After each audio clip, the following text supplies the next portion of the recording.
Welcome back to royal civil engineering. तो ये है अपना सॉइल मैकेनिक्स का पार्ट नंबर 6।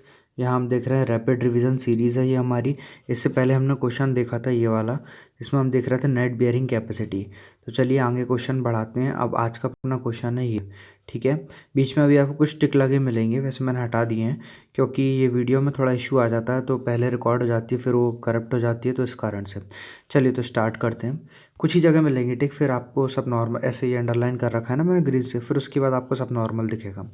चलिए तो क्वेश्चन है अपने पास, concentrated load of 40 kilonewton is applied vertically on a level ground surface.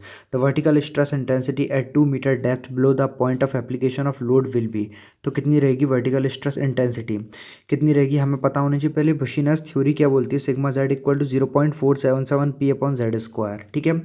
और फिर सिग्मा जेड में हम वैल्यू रखेंगे, पी की वैल्यू हमको गिवन है 40 और जेड की वैल्यू भी गिवन है 2। तो बस हम डायरेक्ट हमारा वर्टिकल स्ट्रेस निकल के आएगा, sigma Z is equal to 4.77 kilonewton per metre square. Next question है, इन हर direct shear test on a sand. Sand जैसे ही आप देखेंगे तो सी की वैल्यू 0 हो जाएगी। Area of circular box was 50 centimetre square, normal load was 750 kilo Newton and failure load was 460 kilo Newton. Five आपसे पूछ रहे हैं, फाइव मतलब फ्रिक्शनल इंडेक्स, ठीक है। Coefficient of friction index, coefficient of frictional friction नहीं रहता, वही रहता 5, ठीक है। तो सी आपको गिवन है 0, एरिया दिया हुआ है 50 सेंटीमीटर स्क्वायर, लोड दिया हुआ है 750 और पी एफ आपको दिया हुआ है 460 किलो न्यूटन। पी एफ मतलब फेलियर लोड, ठीक है ना। अब हमको पता होना चाहिए शेयर क्या होता है। Shear is what, shear is equal to c sigma v bar 10 phi, ठीक है। अब ये क्या है, ये होता है फॉर्मूला, आपको याद करना पड़ेगा, ठीक है। चलो ये आप लर्न कर लेना। इसके बाद में क्या होगा आपको, क्योंकि सी की वैल्यू तो 0 रहती है सैंड में, वो आप बता देंगे। तो S is equal to what, sigma v bar 10 phi, ठीक है। अब हम इसको अलग अलग पार्ट्स में निकालेंगे। एक बार हमने निकाला सिग्मा स्ट्रेंथ, मतलब shear strength eight failure, S की वैल्यू निकाल दी। एस कितना रहेगा 460 upon area kilo Newton per metre square में रहेगा। ऐसी वर्टिकल इफेक्टिव स्ट्रेस हम निकाल देंगे सिग्मा वी बार, ये कितना रहेगा 750 upon area kilo Newton per metre square.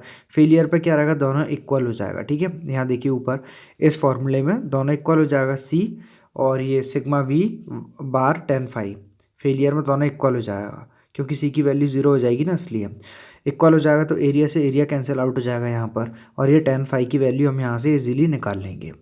चलिए नेक्स्ट क्वेश्चन पर आते हैं। क्वेश्चन है हमारे पास, क्वेश्चन नहीं है, कंसेप्ट है कि unsupported vertical cut may be made in cohesive soil to a height of. तो कितनी हाइट रहती है, H C is equal to 2c upon gamma 10 45 plus 5/2।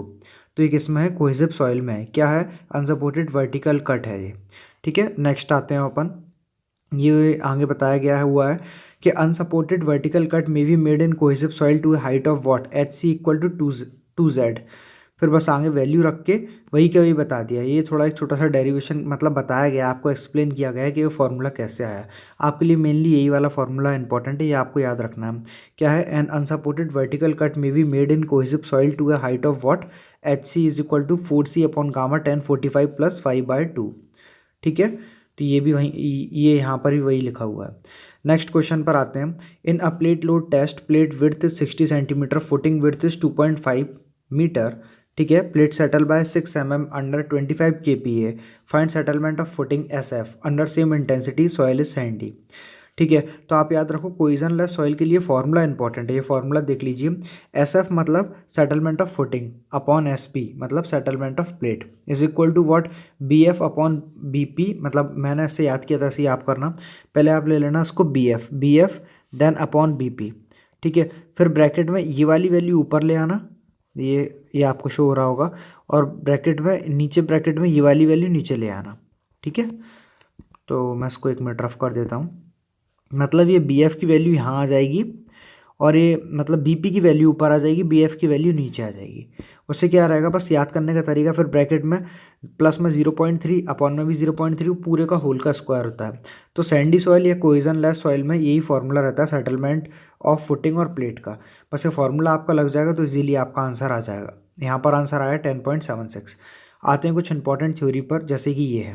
पहला हमसे बताया गया है हमको कि bearing capacity NC NQ N gamma depend on, किस पर डिपेंड करता है, angle of internal friction of soil पर, है ना, ठीक है। नेक्स्ट चलते हैं इसके बाद। चलिए इसके बाद बात करते हैं ठीक है, ये मैंने आपको बता दी कि बियरिंग कैपेसिटी जो ये रहते हैं ना, नंबर्स रहते हैं N C, N Q, N gamma, ये किस पर डिपेंड करते हैं? Angle of internal friction of soil, मतलब फाई पर। नेक्स्ट कंसेप्ट है, a good quality disturbed soil sample is one which is obtained by using a sampling tube having an area of what 8%। ठीक है। Next concept है, area ratio should be less than 10% for a good quality undisturbed soil sample. तो ये भी आपको पता होना चाहिए। स्टेबिलिटी नंबर पर एक कंसेप्ट है, S N equal to C upon gamma H. इसके लिए एक ट्रिक भी बताई मैंने बिफोर एग्जाम वाली सीरीज में, वो आप देख लेना। नेक्स्ट आते हैं अपन, ये क्वेश्चन है, Newmark influence chart for stress distribution there are 10 concentric circle. कितने कोसेंट्रिक सर्किल हैं? 10। 50 रेडियल लाइन है। आपसे पूछ रहे हैं इन्फ्लुएंस फैक्टर और द इन्फ्लुएंस फैक्टर, और नहीं ऑफ होना चाहिए, इन्फ्लुएंस फैक्टर, हाँ पूरा ओ आर यहाँ पर हो जाए। ठीक है, influence factor of the chart, आपसे चार्ट का इन्फ्लुएंस फैक्टर पूछ रहे हैं, तो आंसर हो जाएगा 0.002। होता क्या इन्फ्लुएंस फैक्टर, आगे अभी आपको एक्सप्लेन करते हैं। न्यूमार्क इन्फ्लुएंस चार्ट में इन्फ्लुएंस फैक्टर रहता है ये। ठीक है, I F is equal to what 1/m/n। M क्या रहेगा? कोसेंट्रिक सर्किल, एन क्या रहेगा? Radial line. तो इस क्वेश्चन में भी आप ऐसे ही करना, 1/50 इंटू 10 करेंगे तो आंसर आएगा 0.002। ठीक है, नेक्स्ट आते हैं इसके बाद, ये आपको एक्सप्लेन करके बताया फिगर के थ्रू कि रेडियल लाइन और कोसेंट्रिक लाइन क्या क्या रहती है इन्फ्लुएंस, ये अपना न्यूमार्क चार्ट में। आगे देखते हैं और concept, in the settlement analysis of pile group the load is assumed to be transferred at an angle of कितना? 30 डिग्री पर लेकर चलते हैं हम। ठीक है, नेक्स्ट कंसेप्ट है अपना, the weight of hammer used in standard penetration test is, कितना वेट रहता है? 65 kg and height of free fall is 75 kg। काफ़ी इंपॉर्टेंट है, हर बार एग्जाम में आता है कि वेट कितना रहता है? 65 किलो का, और हाइट कितनी रहती है? 75 सेंटीमीटर की, याद कर लेना। नेक्स्ट है अपने पास, soil classification chart was derived by, किसके द्वारा ड्राइव किया गया था? कैसाग्रांडे जी द्वारा। ठीक है, कैसाग्रांडे जो जिनका मतलब कब किया गया था? 1948 में। नेक्स्ट आते हैं कॉम्पैक्शन पर। कॉम्पैक्शन क्या है? It is an instantaneous process in which density of partially saturated soil is increased by compression and expulsion of air due to increase in pressure. Simple है वाली बात। ठीक है, आगे चलते हैं, कंसोलिडेशन पर आते हैं। कंसोलिडेशन क्या है? तो ये इसलिए लिखा हुआ है क्योंकि दोनों में डिफरेंस पूछा जाता है, कॉम्पैक्शन क्या रहता है, कंसोलिडेशन क्या रहता है। आप कंसोलिडेशन पढ़ते हैं, when soil is fully saturated, then increase in effective stress of soil result in increase the excess pore water pressure which dissipate over the period of time resulting into consolidation, that is decrease in volume। तो आप समझ गए होंगे। Simple भाषा में देखो तो compaction, पैक्शन से ACTION स्पेलिंग्स देखा करो, मतलब यहाँ पर रिमूवल ऑफ एयर की बात हो रही है।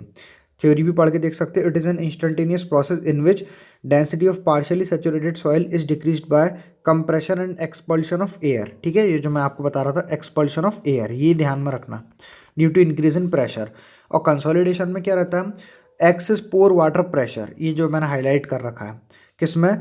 When a soil is fully saturated then increase in the effective stress of the soil result in increase in excess pore water pressure which dissipate over the period of time resulting in consolidation, that is decrease in volume। Next आते हैं अपन, next shrinkage के बारे में बताया हुआ है। Shrinkage क्या रहता है?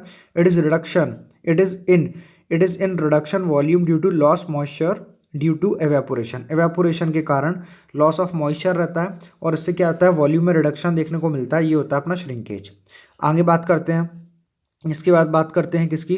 Relationship between coefficient of consolidation, जिसको हम CV से डिनोट करते हैं ये, और time factor TV is given bye. तो ये मैंने आपको ऊपर न्यूमेरिकल में ही बताया था किसी पार्ट में, तो TV इक्वल टू CVT/d²।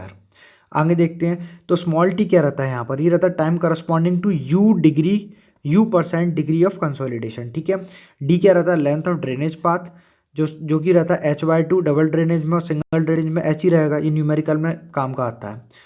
ठीक है, आगे बात करते हैं, pore water pressure in the capillary zone is, capillary zone में पोर वाटर प्रेशर क्या रहता है? हमेशा नेगेटिव रहता है, आप याद रखना। नेक्स्ट आते हैं इसके बाद, in triaxial test deviator stress is given by. काफ़ी इंपॉर्टेंट है ये कि डेविएटर स्ट्रेस कैसे दिया जाता है? Sigma D is equal to σ1 minus σ3। अब ये क्या है? σ1 है फाइनल स्ट्रेस एट फेलियर पर जो स्ट्रेस हो रहा है ना, फाइनल स्ट्रेस हो रहा है फेलियर पे, वो है σ1, ये है अपना σ1। ठीक है, और सिग्मा C क्या होता है? सेल प्रेशर रहता है। आगे बात करते हैं the maximum angle beta of an infinite slope of a purely cohesionless soil is what. तो बीटा किसके इक्वल हो जाएगा, फाई के इक्वल हो जाएगा, और फाई क्या रहता है, इंटरनल एंगल ऑफ फ्रिक्शन। ठीक है, और इसके बाद देखते हैं कि for cohesionless soil in infinite slope में कोहेजनलेस सॉइल में क्या रहता है, फैक्टर ऑफ सेफ्टी कितना रहता है, 10 phi upon 10 beta. Therefore beta smaller than phi, इसलिए बीटा क्या रहता है, हमेशा स्मॉल रहता है फाई से। Hence can't be greater than angle of internal friction, तो बीटा कभी भी एंगल ऑफ इंटरनल फ्रिक्शन से ज़्यादा नहीं हो सकता, ये आपको यहाँ पर एक्सप्लेन किया गया है। ठीक है, नेक्स्ट है ये क्वेश्चन आया होगा इस तरह का कंसेप्ट, इसलिए मैंने यहाँ पर एक्सप्लेन किया है। नेक्स्ट आते हैं, तो नेक्स्ट अभी देखते हैं, टाइम है अभी थोड़ा सा और अपन ले लेते हैं। तो इसके बाद बात करते हैं अपन as per simplified version of Stokes law the particle of size 0.06 mm, velocity 0.3275 centimetre per second and the time required for fall क्या लिखा है, time required for fall through a height of 10 centimetre is. तो आपको ये पूछा जा रहा है कि ये आपका स्टोक्स लॉ में बात कर रहे हैं, पार्टिकल साइज का कितना लेते हैं हम, 0.06 mm का। ठीक है, वेलोसिटी 0.3275 सेंटीमीटर पर सेकेंड की रहती है, हाइट ऑफ फॉल कितना रहता है, 10 सेंटीमीटर का, और वो कितना रहता है, as per simplified version of Stokes law is 30.5 second का रहता है। तो ये जितनी बातें हाईलाइट हो रखी हैं या जो मैंने अंडरलाइन करी है इंपॉर्टेंट है। नेक्स्ट आते हैं, the minimum water content at which a soil is just begin to crumble, बिल्कुल ऐसे डेफिनेशन देके पूछा जाता है। When rolled into thread of 3 mm in diameter is known as, उसको हम क्या बोलते हैं, वो होती है हमारी प्लास्टिक लिमिट। ठीक है, तो आगे की कंसेप्ट अपन देखेंगे अपने अगले पार्ट में। अगर आपको ये वीडियो अच्छा लगा हो तो लाइक कीजिएगा, चैनल को प्लीज़ सब्सक्राइब कर दीजिएगा। Thank you.